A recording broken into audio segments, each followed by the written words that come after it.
کہ وہ تو ایسے ایک نوجوان گیا تھا اور بوڑھا ہو گیا ہے، کیا اس میں کوئی غلط بات ہے؟ تو یہ احساس ہونا بڑا ضروری ہے. احساس ختم ہو گیا تو انسانیت ختم ہوگی. بس اس لیے میں آپ کو یہ پیغام دینا چاہ رہا تھا کہ اپنے اندر احساس پیدا کریں، اپنے دل کو نرم رکھیں.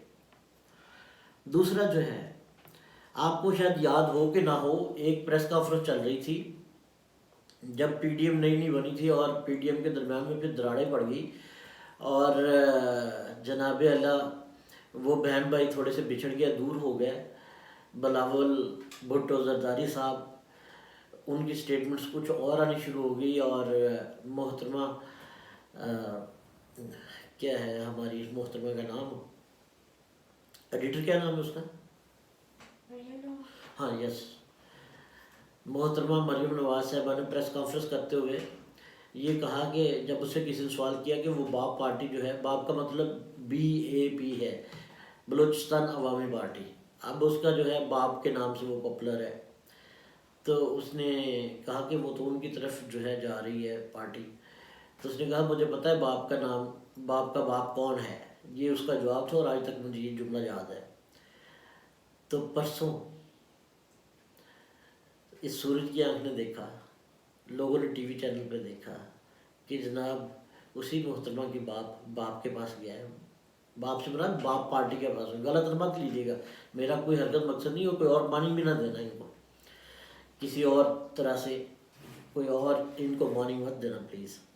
وہ وہاں پہ گئے، انہوں نے وہاں پہ وہ ایک تو وہ اٹینڈ کیا ہارس اینڈ کیٹل شو جو تھا ان کا، اور پھر باپ کے جو لوگ تھے ان سے انہوں نے ملاقات کی. تو کیا یہ کھلا تضاد نہیں؟ یو ٹرن سرکار تو بڑی پاپولر ہوتی تھی، جب وہ اپنا کوئی سٹیپ بیک کرتے تھے تو ساری دنیا یو ٹرن پہ بول جاتی تھی. تو اب کیا ہے، کیا یہ یو ٹرن نہیں ہے؟ اور سہیل ڈائی صاحب جو کہتے ہوتے ہیں کیا یہ کھلا تضاد نہیں ہے؟ تو یہ تو کھلا تضاد ہے. باپ کے پاس جانا پڑا باپ کو. کس کے باپ کو؟ محترمہ مریم نواز کے باپ کو باپ پارٹی کے پاس جانا پڑا. اس کا نتیجہ کیا نکلے گا یہ ہم سب کو پتہ ہے. تو میں یہ صرف بتانا چاہ رہا تھا کہ بھائی یو ٹرن سارے لیتے ہیں، کسی ایک کو اسپیسیفکلی ہمیں یو ٹرن کی سرکار نہیں کہنا چاہیے، کیونکہ وقت جو ہے وہ بدلتے ہوئے دیر نہیں لگتی. ٹھیک ہے. اور تیسرا ٹاپک جس کے اوپر میں نے آپ کو بتایا کہ میرے حلقہ احباب کے اندر بہت سارے ایسے لوگ ہیں جو کروڑوں کا بزنس کرتے ہیں، بس تھوڑا بہت پڑھے لکھے ہیں. تو اب نئی ٹیکنالوجی جیسے جیسے آتی جا رہی ہے، وہ اس ٹیکنالوجی پہ بھی ان کا عبور ہے. موبائل کے اندر سے کس طرح سے واٹس ایپ کرنا ہے، ای میل کیسے بھیجنا ہے، یہ سارا کچھ سیکھ لیا. لیکن انہی دوستوں میں محفل میں بیٹھے ہوئے ایک ہمارے میاں صاحب ہیں، تو وہ بیسیکلی قرآن کی تعلیم کے اوپر بہت زیادہ فوکس کرتے ہیں، اور ہر وقت لوگوں کو سمجھاتے ہیں کہ یہ زندگی کا مقصد پورا نہیں ہو سکتا اگر آپ نے قرآن کو نہیں سمجھا. تو یہ زندگی ہمیں جس لیے ملی ہے وہ اسی لیے ملی ہے کہ ہم یہ زندگی ان اصولوں کے اوپر گزاریں. وہ انتہائی خوبصورت اصول، وہ انتہائی کیا کہتے ہیں نیچرل لاس. تو وہاں پہ ان کا جواب بڑا عجیب و غریب ہوتا ہے. وہ کہتے ہیں یار ہم تو ان پڑھ سے لوگ ہیں، ہمیں تو کرنا نہیں، ہمیں تو سمجھ نہیں آتی، ہم سے تو پڑھا نہیں جاتا. تو کل انہوں نے بڑا خوبصورت جملہ کہا. انہوں نے کہا کروڑوں کا حساب لگاتے ہوئے تو آپ فنگر ٹپس پہ کر لیتے ہیں، اور اس کے لیے آپ کہتے ہو کہ اس بہانے کے پیچھے چھپ جاتے ہو کہ جناب ہم ان پڑھ ہیں. تو اس کے لیے محنت، کیونکہ آپ جہاں سے پیسے آتے ہیں اس کے لیے تو محنت کر کے ساری چیزیں ٹیکل کر لیتے ہو، بزنس پورے کو سنبھال لیتے ہو. تو بات میرے دل کو لگی، اور میں نے سوچا کہ آپ لوگوں کے ساتھ بھی شیئر کروں کہ واقعی زندگی کا مقصد پورا نہیں ہوتا اگر قرآن کو سمجھے بغیر ہم یہاں سے چلے جائیں، اس دنیا سے ہم رخصت ہو جائیں. اور اللہ نے جو اپنا سب سے بڑی نعمت، اللہ تعالیٰ کی سب سے بڑی نعمت ڈیوائن بک جو اللہ تعالیٰ نے ہمیں عطا کی ہے، جو کہ خود ایک معجزہ ہے، وہ آپ سے باتیں کرتا ہے. قرآن سے آپ باتیں کر سکتے ہیں. یقین کریں میں آپ کو بتاؤں، کئی دفعہ بڑے سوال آتے ہیں ذہن میں یہ کیسے ہوگا. تو جب قرآن کھولتے ہیں تو وہاں پہ کسی آیت آیت بولتی ہوئی نظر آتی ہے، وہ آگے سے جواب دے رہی ہوتی ہے ان سوالوں کا جو ذہن میں تھے، تو قرآن بولتا ہے، سچ سے بولتا ہے. ذرا اس کے سے پیار تو کر کے دیکھیں. سیریسلی میں سچی بات بتا رہا ہوں، قرآن بولتا ہے، آپ کے سوالوں کے جواب دیتا ہے. آپ کو ایسے لگے جیسے آپ گفتگو کر رہے ہیں، آپ نے ایک بات سوچی، اس کا جواب آگے سے پڑا ہوا مل گیا، آپ کھولیں تو نہ ملے تو پھر مجھ سے کہنا.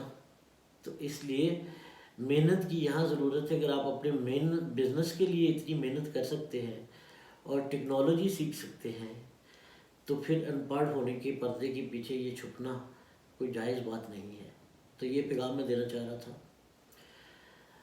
چوتھا ایک بڑا واقعہ مجھے بڑا زبردست اور اس میں مجھے بڑا ایک انٹرسٹنگ لگا کہ ایک کچھ علماء کا ایک ڈیلیگیٹ تھا. تو وہ ڈیلیگیٹ ملنے کے لیے گیا آیت اللہ خمینی کے پاس.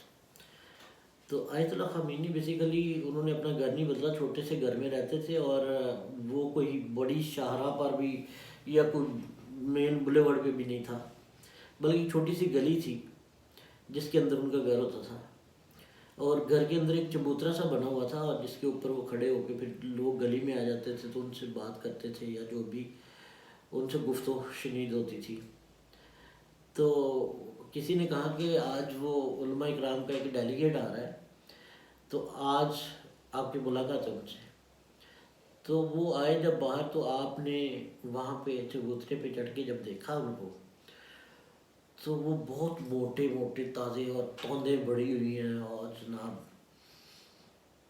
اب میں کسی کا نام تو کوٹ نہیں کرنا چاہتا، ورنہ میرے ذہن میں ایک بڑا انٹرسٹنگ سا نام آ رہا ہے. آپ سمجھ تو گیا ہوں گے کہ وہ کرسی پہ بھی پورے نہیں آ سکتے، بلکہ صوفہ رکھنا پڑتا ہے ان کو. جب بھی کئی دفعہ ٹی وی پہ بھی آتے ہیں تو وہ یہاں بیٹھے ہوتے ہیں تو ان کی ٹیبل کی دوسری طرف تک پہنچی ہوتی ہے. آیت اللہ خمینی نے بڑا خوبصورت وہاں پہ بات کی. انہوں نے کہا یار میں ان لوگوں سے بات کروں. انہوں نے کہا یہ تو نفس کے پجاری ہیں، انہوں نے اپنے نفس کو اتنی ڈھیل دی ہوئی ہے کہ انہوں نے اتنا طاقتور نفس کو بنا لیا کھا کھا کے. کہتا ہے جو انسان اور مسلمان اور اللہ سے ڈرنے والا ہوتا ہے، اس کے لیے تو یہ جگہ جو ہے امتحان گاہ ہے. اس کو تو ہر وقت ٹینشن لگی رہتی ہے کہ میں اس امتحان سے کیسے سرخرو ہو کے نکلوں. تو جن لوگوں نے اپنی اتنی توندے بڑھائی ہوئی ہیں، اس کا مطلب ان کو تو آخرت کی فکر ہی کوئی نہیں ہے. اور جب میں نے اس بات پہ غور کیا سیریسلی، ایک روح ہے اور ایک ہماری باڈی ہے. تو جتنی آپ باڈی کو خوراک دیتے جائیں گے، خوراک سے مراد یہ ہے کہ آپ جتنا اس کو مضبوط کرتے جائیں گے. مضبوط کرنے سے میرا ہرگز یہ مقصد نہیں ہے کہ آپ کو اس طرف لے کے جانا کہ جم شم نہ کریں، بالکل کریں. مراد یہ ہے کہ آپ اس کی خواہشات پوری کریں. اگر آپ فوری دل کیا ہے تو آپ نے حلوہ کھانے کے لیے، اور پھر بے تکا کھانا، اور بے تکا کھانے کے بعد آپ بیٹھ بھی اچھی طریقے سے نہیں سکتے، آپ پھیل کے بیٹھیں گے اور چلتے ہوئے پوری گلی آپ گھیر لیں گے. ٹھیک ہے کہ ہماری انسانی ضرورت ہے اور اس ضرورت کو پورا بھی کرنا چاہیے، میں اس میں نہیں کہتا، لیکن یہ بے تکا کھا کھا کے اپنا نفس کو اتنا تگڑا کر لینا تو روح تو کمزور ہوگی. تو ان کی بات پہ مجھے واقعی یکدم میرے ذہن میں ایک جھٹکا سا لگا کہ واقعی انسان جو ہے اگر اپنی روح کی غذا کو کم کرتا جائے گا اور جسمانی خوراک بڑھتی جائے گی، جس کے اندر جناب مرغزن غذائیں چل رہی ہیں اور ایٹ اے ٹائم کلو کڑائی چل رہی ہے اور مچھلی، میں نے آبزرو کیا ہے، ویسے آپ نے بھی کیا ہوگا، یہ کلچر ہے ہمارے. تو میں کسی مولانا صاحب کو نہ تو ان کی بے حرمتی کرنا چاہتا ہوں، نہ کسی مولانا صاحب کی ڈیگریڈ کرنا چاہتا ہوں. میں صرف آیت اللہ خمینی صاحب کا وہ جملہ اور ان کی وہ بات آپ سے شیئر کرنا چاہتا ہوں. انہوں نے کہا جتنا نفس کو تگڑا کرو گے اتنی روح کمزور ہوتی جائے گی، اور اگر آپ اللہ سے ڈرتے ہیں تو آپ پھر اس طرح سے نہیں ہو سکتا. تو انہوں نے یقین کریں ان سے بات کرنے سے منع کر دیا. تو یہ 2-3 باتیں تھیں آج کے دن کے لیے، تو میں نے کہا آپ سے ضرور شیئر کروں، شاید اس سے آپ کو بھی کوئی فائدہ ہو، اور اس میں کوئی سوچنے والی بات، کوئی آپ کے دل پہ لگ جائے بات، اور آپ ذرا احساس اس میں آ جائیں۔ آخر میں ریکویسٹ کروں گا کہ یار پچھلی 4-5 دنوں سے میں ریکویسٹ کر رہا ہوں، کوئی مانتا ہی نہیں ہے یار۔ مطلب میں یہ کہتا ہوں کہ اس کو سبسکرائب کر لیں۔ کوئی مطلب یہاں ناچ گانے والی چیزیں تو میں نہیں لے کے آتا، لیکن کم از کم چینل کو تھوڑا سبسکرائب کریں، تھوڑی ہی کیا کہتے ہیں حوصلہ افزائی ہو جاتی ہے۔ تو دے دیے کرو سبسکرپشن، کون سے پیسے لگتے ہیں یار۔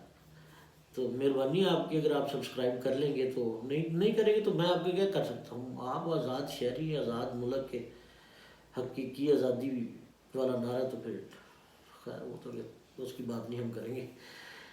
لے جی، اس کے ساتھ ہی بہت شکریہ آپ کا، اور جیتے رہیں، خوش رہیں اور موجیں مارتے رہیں۔